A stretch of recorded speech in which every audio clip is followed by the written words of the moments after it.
వెంకటాచలం మండలంలోని గొలగమూడిలో ఉన్న మహాత్మా జ్యోతిబా ఫులే బాలికల గురుకుల కళాశాల మరియు గిరిజన ఆశ్రమ బాలికల పాఠశాల అంగన్వాడీ కేంద్రం, రేషన్ షాప్ కంటేపల్లి పంచాయతీలోని గంగరెద్దుల సంఘంలోని అంగన్వాడీ కేంద్రం, అనికేపల్లి పంచాయతీ కాశీనగరం గిరిజన కాలనీలో ఉన్న అంగన్వాడీ కేంద్రంను ఆంధ్రప్రదేశ్ రాష్ట్ర food commission chairman Vijay Pratap Reddy ఆకస్మికంగా తనిఖీ చేశారు. ముందుగా పాఠశాలలోని వంట చేసే ప్రదేశాలను పరిశీలించి అనంతరం ఉండవలసిన స్టాక్ సరిగా ఉన్నాయా, అలాగే పిల్లలకు మెనూ ప్రకారం మంచి భోజనం అందిస్తున్నారా లేదా అని ఆరా తీశారు. అనంతరం విద్యార్థులతో ముఖాముఖిగా సమావేశం ఏర్పాటు చేసి పిల్లల్లో ఏమైనా సమస్యలుంటే మాకు తెలియజేయాలని, తక్షణమే చర్యలు తీసుకుంటామని అన్నారు.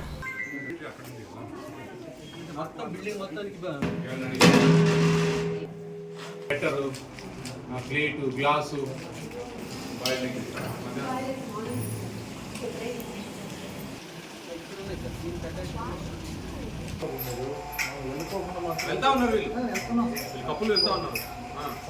అదే మెను మొత్తం బోర్డులన్నీ మారాలా, మీరు రండి మార్చడానికి. జిల్లాలో పర్యటించడం జరుగుతోంది. ఏపీ స్టేట్ ఫుడ్ కమిషన్ అనేది కేంద్ర రాష్ట్ర ప్రభుత్వాలు ఇస్తున్న ఉచిత ఆహారం మీద మాత్రమే పనిచేస్తుంది. చాలామంది ఫుడ్ ఉంది కదా అని చెప్పి హోటళ్ళు, రెస్టారెంట్, పెద్ద పెద్ద హోటల్స్ ఇవన్నీ చూడరు అని చెప్పి జరుగుతూ ఉన్నాయి. ఇవన్నీ దీంట్లో లేవండి. యాక్చువల్గా కేంద్ర రాష్ట్ర ప్రభుత్వాలు ఇస్తున్న ఉచిత ఆహారం, public distribution system, free rice, ICDS anganwadi, తర్వాత మన మిడ్ డే మీల్స్, స్కూల్లో ఇచ్చే మధ్యాహ్న భోజన పథకం అండ్ ఆల్ వెల్ఫేర్ హాస్టల్స్, చివరిగా ప్యూర్లీ కేంద్రం ఇచ్చే ఫస్ట్ డెలివరీకి 5,000 రూపాయలు, సెకండ్ డెలివరీ గర్ల్ బేబీ అయితే కన్నా 6,000 రూపాయలు ఇచ్చే పథకాల మీద మాత్రమే ఏపీ స్టేట్ ఫుడ్ కమిషన్ అయితే పనిచేస్తుంది. నెల్లూరు జిల్లా నిన్నంతా తిరిగాము, ఇక్కడ అన్ని చిన్న చిన్న మండలాలకు వెళ్ళాము. ఇప్పుడు టౌన్లో చుట్టుపక్కల ఈ సర్వేపల్లి తిరుగుతూ ఉన్నాము. ఇప్పటికీ 2-3 హాస్టల్స్ చూసాము, కొన్ని అంగన్వాడీ చూసాము. బాగున్నాయండి, చాలా బాగున్నాయి. చాలా మార్పు ఉంది, చాలా అవగాహన వచ్చింది ప్రతి ఒక్కరికి కూడా. ఏంటి, ఎంతెంత ఇవ్వాలా, ఏమి ఇవ్వాలా అని అందరూ టకటక చెప్తా ఉన్నారు. ఇప్పుడు నాకు చాలా హ్యాపీగా అనిపిస్తూ ఉంది. ఇవన్నీ కూడా మేము కొంచెం సోషల్ మీడియాలో వీటి గురించి అవేర్నెస్ కోసం పెట్టడం, అందరూ కూడా ఎంతోమంది వీటి మీద మంచిగా నాలెడ్జ్ తెచ్చుకోవడం మాకు చాలా హ్యాపీగా అనిపిస్తూ ఉంది. హాస్టల్ చాలా బాగున్నాయి, నిన్న చాలా చూసాము, ఈరోజు చూసాము. అలాగే కొంచెం రేషన్ షాప్స్లో కొన్ని ఇబ్బందులు ఉన్నాయి వాస్తవంగా. అది అందరూ కూడా ఏ పొరపాటు జరిగినా ఇప్పుడు 2-3 కేజీలు డబ్బాలు పెట్టి వేస్తూ ఉన్నారు అనే ఒక కంప్లైంట్ ఉంది. షుగర్కు 20 రూపాయలు తీసుకుంటా ఉన్నారు, 17 రూపాయలు అయితే అనేది ఒక కంప్లైంట్ ఉంది. వాళ్ళ ఫోన్లో ఉండే క్యూఆర్ కోడ్ని జిరాక్స్ చేసి వాళ్ళ షాపులలో పెట్టాలని చెప్పేసి అందరికీ డీలర్లు అందరికీ చెప్పడం జరిగింది. మా డిఎస్ఓ గారికి వాళ్ళందరికీ కూడా ఇంప్లిమెంటేషన్ చేయమని చెప్పాము.